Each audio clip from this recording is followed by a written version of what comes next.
So this book has blown my mind. So I encourage people to read it.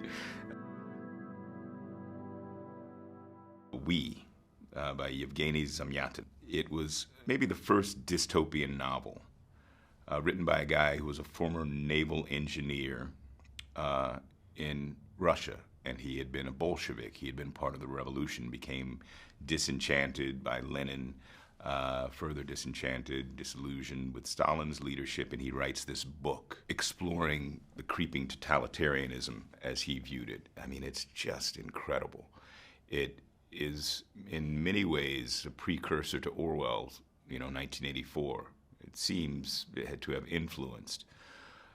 He ultimately was, forced into exile because his book was banned in Russia. I think he was one of the first censored authors of the Soviet era. And the book explores political totalitarianism, but the relevance today I found shocking.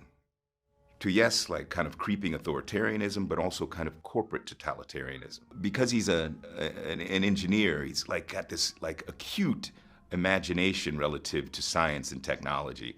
So, for example, these people inhabit a world that's entirely transparent. It's glass, so everyone can kind of see everyone else's business. There's a membrane, he describes, on all of the sidewalks that's listening to everyone's conversations. Everyone is reduced not to a name, but to a number because they are part of a grand equation on behalf of a single great benefactor. They're all a part of this larger algorithmic kind of based society. It's like all of this stuff that seems like he had like this clear window on the future and on future mechanisms for control that weren't only political, but also seem mechanisms that we're currently increasingly under the thumb of.